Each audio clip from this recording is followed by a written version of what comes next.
Well, here we are in a plot that if you've been following us at all on our Facebook page, you've seen some of the work we've been doing. And this is a plot that we did, I think, a short video in.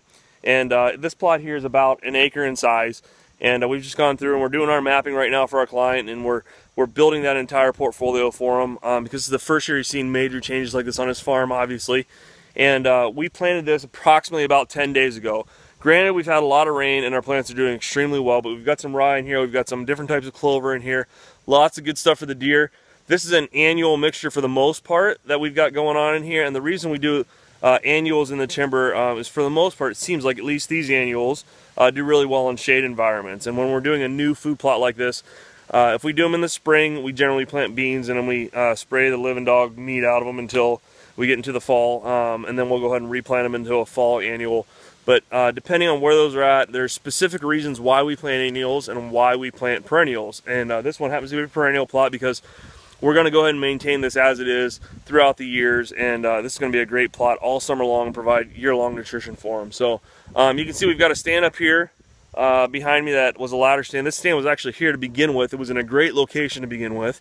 And then we basically, what I like to call just enhanced what the landowner had going on in here to begin with. We've opened up obviously a major food source here, but we've also utilized a lot of the trails that are on this food plot, and then we've barricaded some areas where we've had deer that were probably skirting the edge on this landowner on a fairly regular basis. You may not even seen about 40 yards behind me, 45, 50 yards maybe even at most, is a barricade that we've built, and then we've funneled a whole lot of the debris from this food plot on down into that ditch line so that those deer would stop crossing that ditch down below them and would start coming up and around it and give a shot to our landowner up here.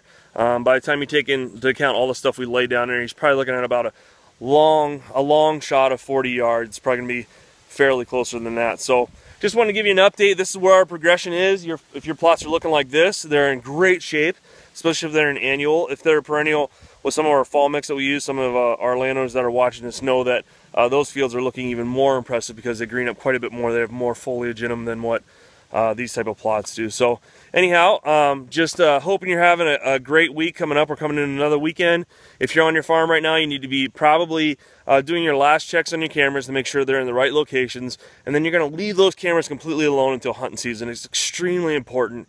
And you probably should have been doing that a little bit earlier. But I would say that from now on, from here into your hunt, I would leave your cameras alone unless you're fortunate enough to be blessed with some Buckeye cameras that can send pictures to you. The intrusiveness is about on the tail end of where you should be as far as going into hang stands or doing the other thing. We're going to be wrapping up all of our standing hanging here this week and going into next week, and we'll be completely done, and all our deer should be completely calm, happy, and ready for us to slide in on coming into the month of November. So hope you're having a great day out there, and best of luck with your food plots this weekend.